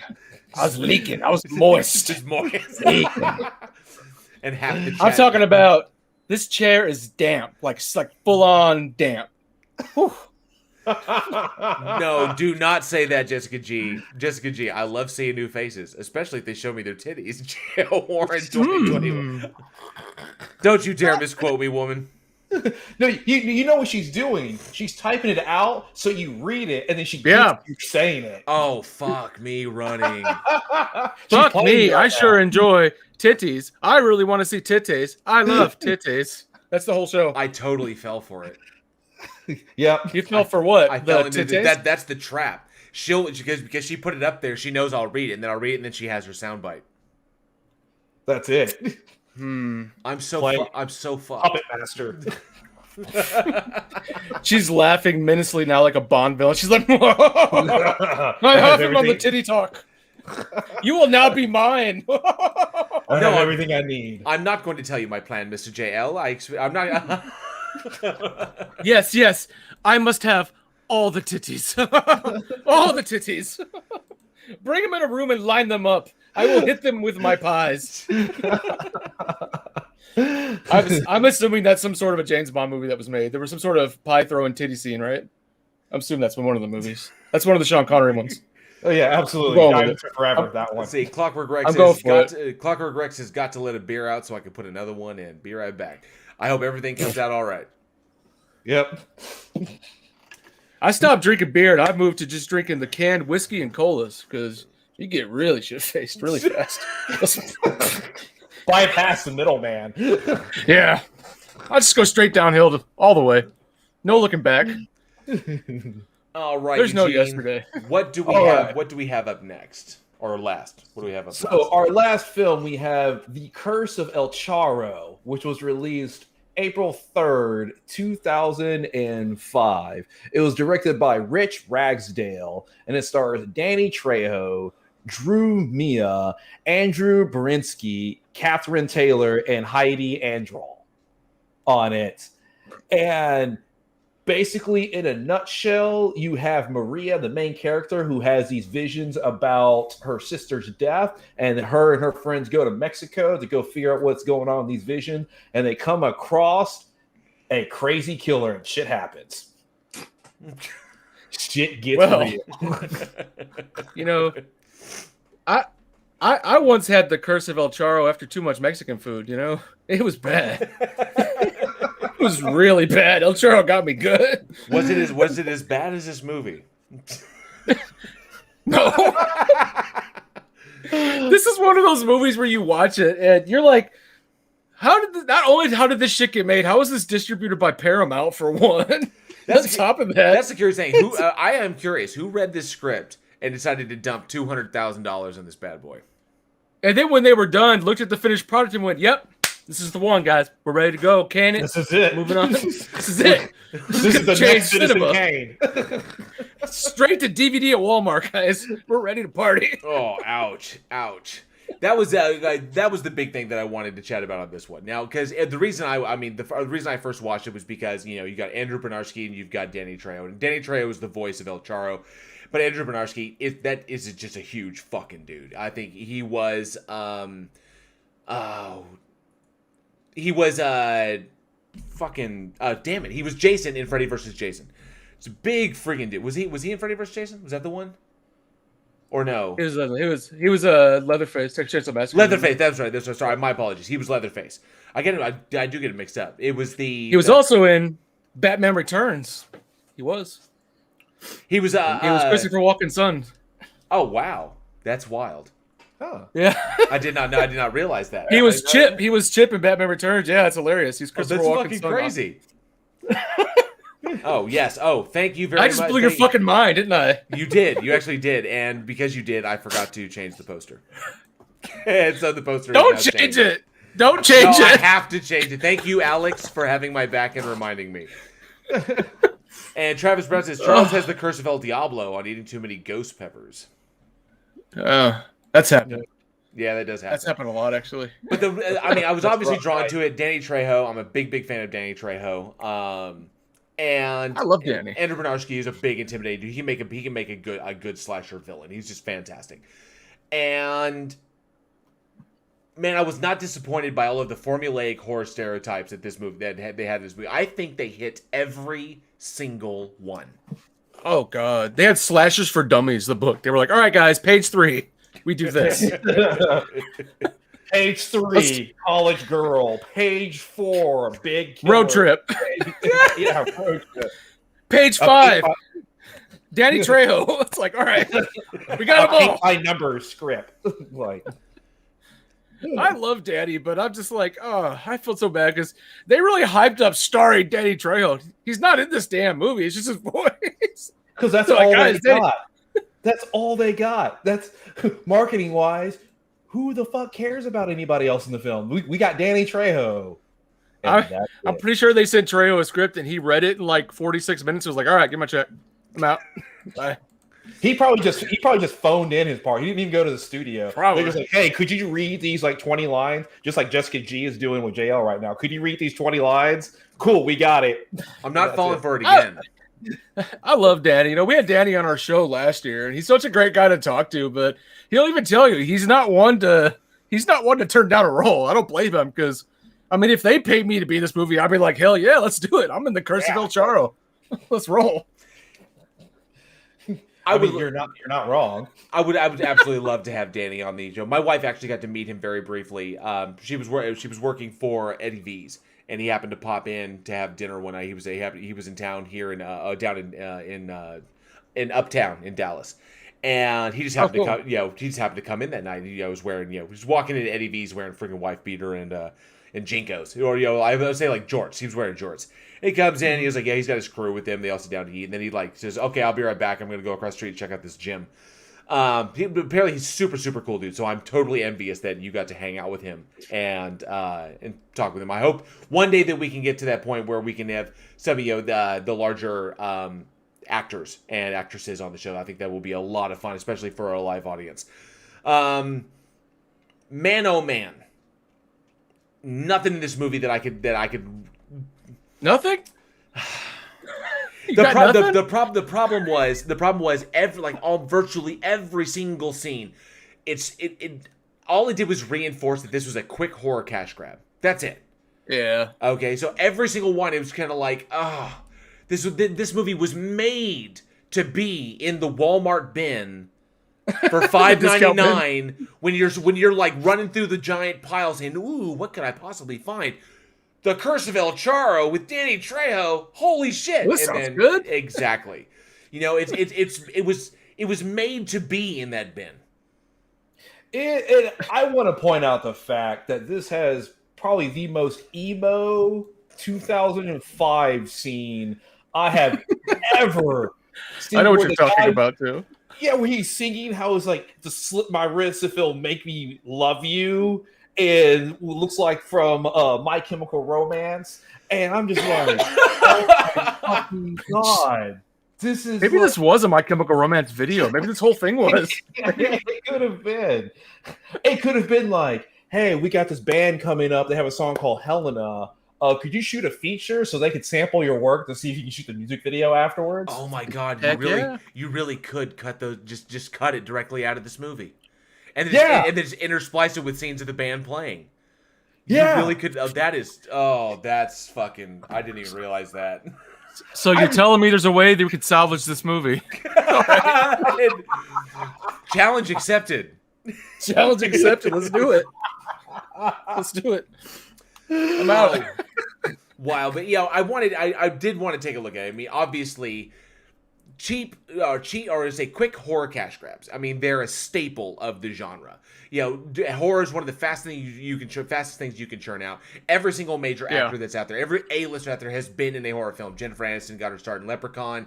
Obviously, Anthony Hopkins did Silence of the Lambs. Before that, he did Magic. Every single person out there has done a horror film in the beginning. That's where you start. I mean, you can even see George Clooney and Laura Dern in Grizzly 2. So that's what it is. I mean, you're gonna get these, and I think they're a lot of fun. I just wish I think this is a bad example of them. Sometimes they're trashy fun, and I like trashy fun. You know, just like a good time waster. I do dig that. And then occasionally you get like, you know, an A-lister in there who's just kind of like, you know, I needed a paycheck because I bought, you know, I just sent my kid to college and I just needed, you know, something quick to add in there. And that's cool. I dig that. You know, it's like whatever. But this one was just all kinds of. It was. I thought it was lazy filmmaking. It was uninspired. Yeah. I didn't get the sense that anybody wanted to be there. It was just, you know, reading line. I mean, I think the. I haven't seen such wooden performances since Hayden Christensen in Jumper. Man, Jumper was like one of the best movies. What are you talking about, man? Jumper was amazing. Look at all those beautiful special effects that were in Jumper. I'm going to jump out this window. Oh, come on! Don't steer this to Jumper. Now we're gonna stay on track. Well, I mean, but come on, Hayden Christensen. I could replace him with a spoon. With a giant wooden stir spoon, and it would be probably be was better. He ever good at anything he did? He was never good at anything he did. I don't care. I think no. There was a gang movie he was in where he was a supporting role. Like what's it called? The Curse of El Charro? No. You know what movie I know he was good in? He was good. He was good in The Mouth of Madness. That's it. He was good in that one. Paperboy on bike. It was Paperboy. That was it. Yeah. Just Paperboy on bike. 3 fucking lines. Get the fuck out of here. No, see, the thing is we talk about look, B-rated horror films, and there are a bunch of great B-rated horror films, but there's so many out there. And I felt like with this film tried to be one of those fun B-rated films, except no one was having fun. Like you have to have a certain element of like fun. Yeah. And especially you talk about like on set, you have to have a great the energy and the performance comes out that way, and people, hey, we're going to have fun and we're just going to churn out something, and it would be like a cult classic. And this was just like it was a paycheck.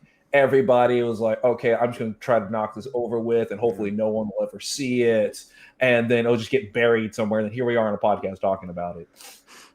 Well, yeah. I mean, I'd definitely like to hear. I'd like to understand more, like behind the making of this, because I mean, I don't think you ever set out to make a movie like this. I mean, I don't know if the director was trying to maybe make some shitty throwback to the old grindhouse horror movies of 30 years ago that were bad but still enjoyable. But this is definitely not that. You know, I didn't even get that. I didn't even get that feel from it.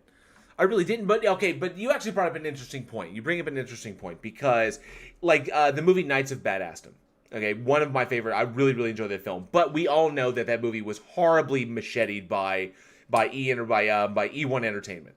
They fucked that movie up. They cut it for the lowest common denominator, and they threw it out, and it was just a waste. The Joe Lynch version of that movie, the director's cut of that movie, is apparently just absolutely fucking stellar. It's one of the, it's amazing. Kurt Russell, I read an interview with Kurt Russell, said that he saw it before it released, and in his opinion, it was greater than Ghostbusters. That's a pretty high bar to clear, and I would love to be able to see that. But unfortunately, the studio steps in. They bought the movie outright. Joe didn't have any say. He didn't have final cut. They hacked the movie up to death, and then they released it. And it was okay. It's enjoyable. It's fun, but it's not what we'd expect from Joe Lynch. It really is not. Yeah. So the question is, in this particular one, what was left on the cutting room floor? What didn't we get to see? What was cut for time? What was, I mean, maybe they had such a low budget. What was in the script that they didn't get to shoot? Now, I've worked with Eugene on sets before, and I've been involved in the industry in one form or another for going on about 23 years now.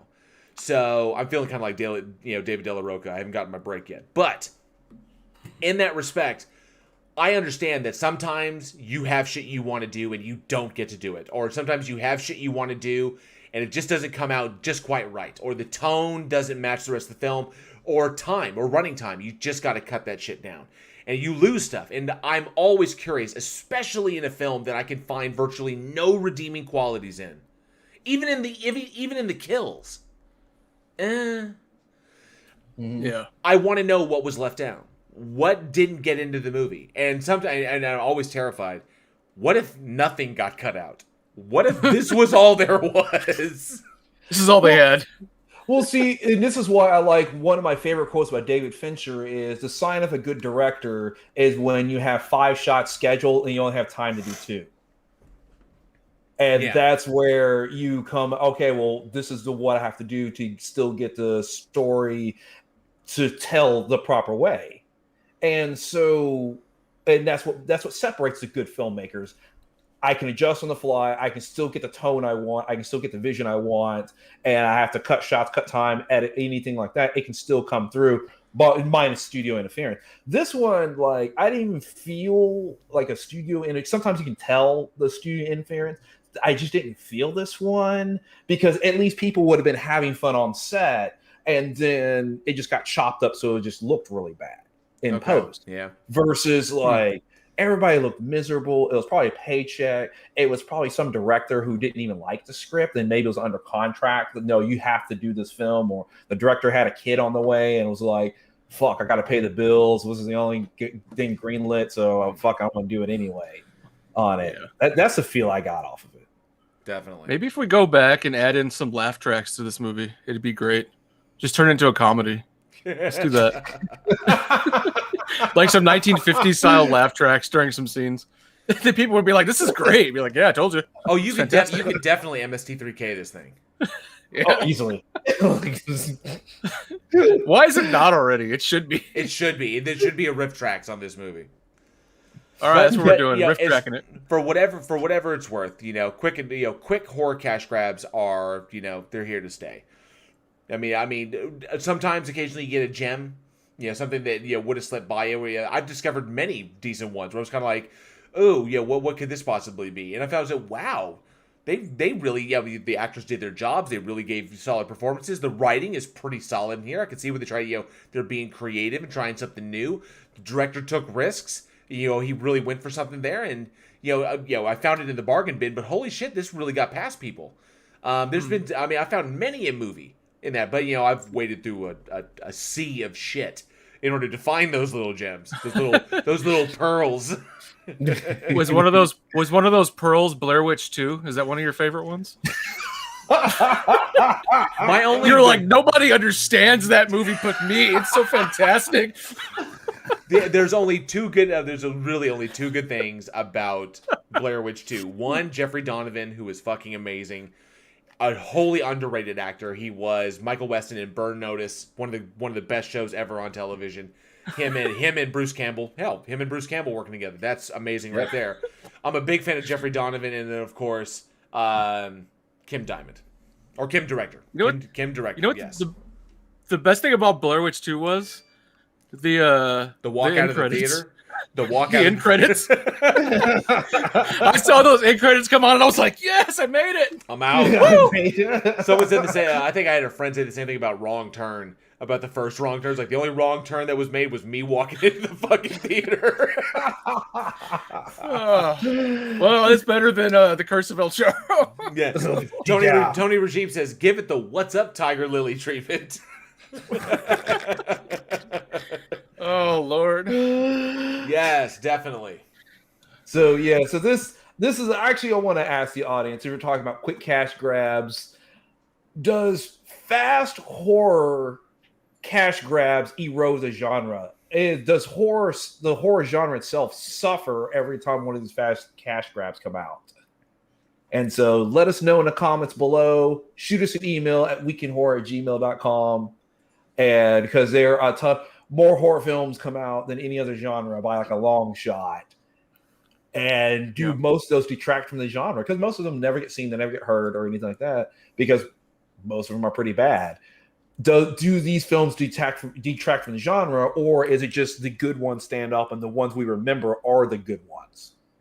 Or the ones that are so bad they're still funny and we just like to watch them anyway? There are so many horror, like you're saying. I mean, it even surprises me sometimes when I pull up like a random year, like, oh, let me look what came out in 2019, and I'll see, well, for some reason, this is telling me there's 300 horror movies in 2019. I'm like, I don't know 287 of these. I'm like, what is it? What's going on? Who is making these things? And why Who's making Boo? It's a Scary Ghost Part 4. I'm like, who's making all this? And We're the first three. And why aren't they funding my shit? Like, why? Why did this cost $600,000 to make? What's happening with this world? Let's see what we got here. Clockwork Rex says, meh, not really. Doesn't think that they erode the genre at all. Ricky Bell says, B-horrors are my favorites. And I know that I do have a special place in my heart for just straight B-horror. And Tony Regime says, the good ones stand out. They really, really do. And Clockwork Rex, yes, horror is an acquired taste. It really, really is. Unless you're born with it, you know. Yeah, I don't mind. I don't mind B-horror, but when it starts traveling further down the alphabet, we got some problems. See, Jinju says they hurt the director-producer more than the genre, and I think sometimes they can That's true. I think sometimes they can hurt the actor. I think sometimes even when they're good, they can hurt the actor even more. So, Karen Black would, rest in peace. You get pigeonholed. Karen Black said the same thing, that her career took a turn that she did not intend after Trilogy of Terror. But hell, man, Karen Black, she was kick-ass. Yeah, that girl could do no wrong. She was a cool lady. She did our convention one time, and I got to have some fun conversations with her. But yeah, I wish we could have seen a lot more from her before she passed. Yeah. You know, what a fantastic actress she was. Let's see. Anna says the older Wrong Turn was so bad I can't honestly remember anything about it. There's some things I remember. Yeah. Wrong Turn's a weird one because I hear people who love Wrong Turn, like people like live and die by the first couple of Wrong Turns. Other people just absolutely hate it. I'm just kind of like, it's a movie. It existed. It's there. I think Wrong Turn 1 and 2 were okay. I didn't like how each film suddenly felt like we have to one up the crazy shit in the last one. Like we've got to go for by the time you get to part 6, you've got them like, a girl there was a sex scene in the middle of like this, obviously an altar, like this is an altar for sacrifice people. We're gonna have sex on it. And so they're butt-ass naked having sex, and then the hillbilly creatures, the inbreds come in and then grab her legs and then bend her like that and rip her fucking legs off and shit. And I'm like, okay, guys, really at this point? But hey, whatever. What the fuck ever. JL says, Anna says, what was that one with Paris Hilton? That would be House of Wax. Yes. House of Wax, yeah. Her death was the best part of that film. Yeah. I actually have that on VHS here. Should watch it. Let's put it in. So the best part of that was Paris Hilton getting impaled in the head. Yeah. Whose ideal was it to put Paris Hilton in a movie? That's when you have connections. You're like, I want to be like in a big budget like Hollywood horror movie. They're like, okay, let's put you in one. Okay, I'm done now. And then watch you ferociously die. Did anybody catch the Paris Hilton getting impaled in the head? That joke didn't play? I see what you did there. I know what you did. I know what you did. I don't remember which Wrong Turn was Henry Rollins in. I know Henry Rollins was one of those. He was in 2. He was in 2? Yeah, he was. I just remember that was the best part about that movie. I was like, Henry Rollins is in this. Well, now it's good. I was like, shit, let's watch it. You have my attention now. All right. Well, I think that it is about time for the trivia. Oh, yeah. For the trivia question. Yes. And this week we are giving away an official Week in Horror Season 2 shirt. We've given away so much of the limited edition shirts, but I want to give away an official Season 2 t-shirt direct from our Teespring. We have gotten magnificent... Hey, Catnip Entertainment, good to see you. We've gotten amazing feedback on our Teespring shirts, that they are absolutely they're absolutely comfortable, amazing to wear, and they hold up in the wash. So really, really great t-shirts. We're going to give you an official Season 2 Week in Horror shirt. If you go to our Teespring, link is in the description, you can find our limited edition number 2 shirt, our second limited edition shirt, which will not be in the store for long. That shirt will be coming out at the end of April. At the end of April 30th, there will be no more limited edition number 2 shirts, and we will debut limited edition shirt number 3. You should just jump straight to 4. Just skip over to fuck with people. Just to fuck with people. And if they ask about number 3, just ignore them. Be like, oh, you missed it. Sorry, you missed it. Sorry. All right. So time for a trivia question, and up for grabs, an official Week in Horror Season 2 shirt. What legendary actor holds the current record for number of on-screen deaths? First correct answer in the live chat. What legendary actor holds the record for number of on-screen deaths? Let us know in the live chat. First answer correct wins an official Week in Horror Season 2 t-shirt. Is it Clark Gable? It is not Clark Gable. Damn. Close. It was. Close. There goes my life. Shit. See, we got here. Who's got the answer? And yes, you may use Google if you need to. But who has got the answer? Who's got the answer? No, Jessica G, it is not that word. I'm not saying it. You've got enough. Is it Titty McTitson? And Alex Peterson. That's my stage name. No, Barney was second. He's in second place. Well, at least in my mind he is. That's a deeply terrifying show, Barney. Tony says, Tony Regime says Christopher Lee. Close. Not Christopher Lee, but he's in the top 3. And boom, Ricky Bell says Danny Trejo. Danny Trejo holds the record for most on-screen deaths at 76, I think. It's in the 70s. And counting. Yes. It's ridiculous. So, yes. I think it's in his contract. I must die. Okay. Him and Sean Bean. Yeah. Sean Bean always dead, too. So, yes, congratulations, Ricky Bell. I'm going to put that. Ricky. Sam Jackson was a good guess, though. Yeah, that's a good guess. Mm-hmm. And congrats, Ricky Bell. You win our official trivia for the night. You get an official Week in Horror Season 2 Season 2 t-shirt. So, Ricky, get us your shipping details. You can hit us up on Discord. Link is in the description. Or you can just email them to me, weekinhorror@gmail.com, and we will get your shirt printed and shipped to you immediately. Thank you so much. That was awesome. And I think people were thinking about that one.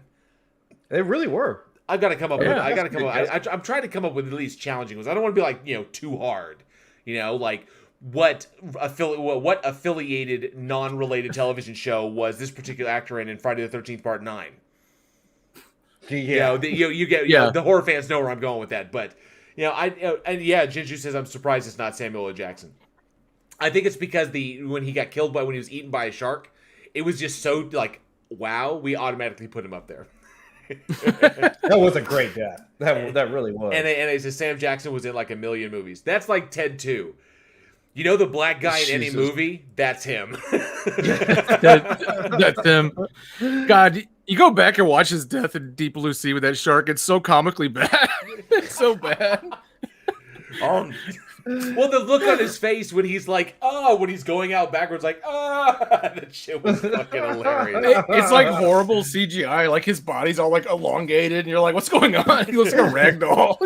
Like, what's happening? Awesome. Thank you, Ricky Bell. We will get your shirt to you ASAP.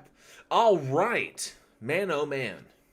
Okay, all right. Well, thank you, Charles, for joining us for this episode of Week in Horror. Do you have any social media, or is there anything coming up that you'd like to let our audience know about?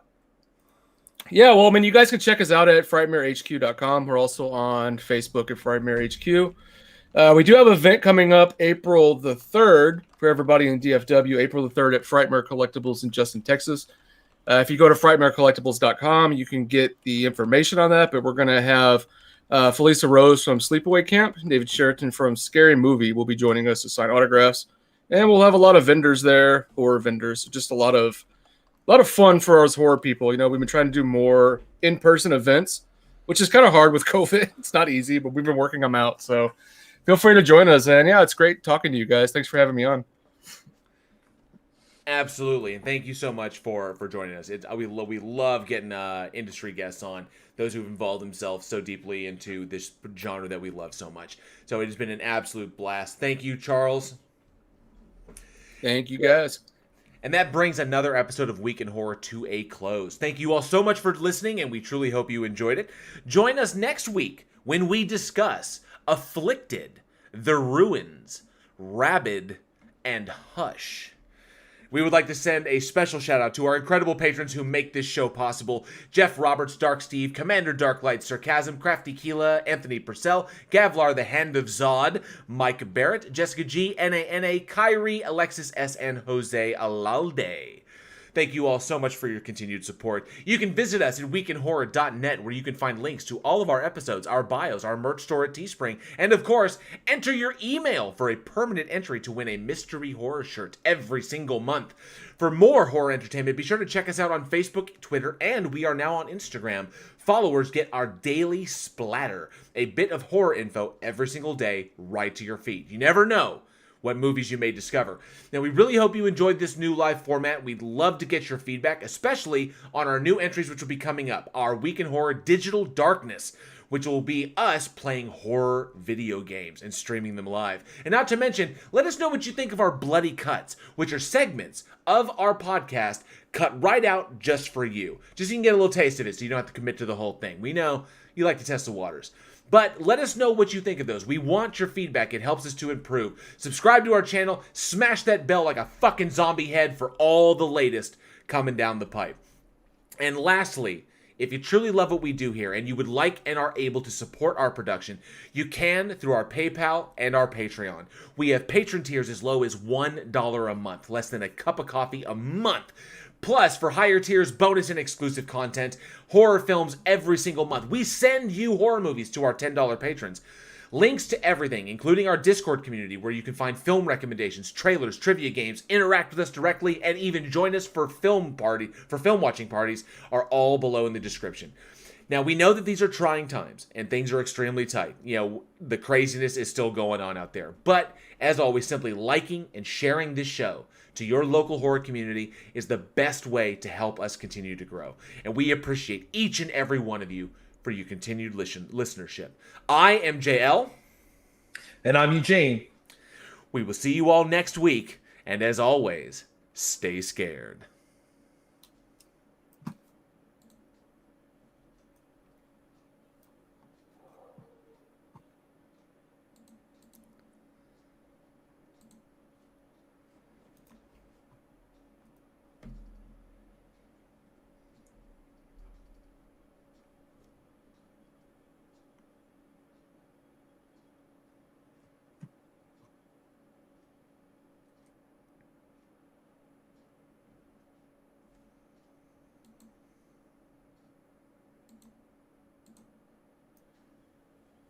It's so quiet. I'm scared. Could somebody hold me?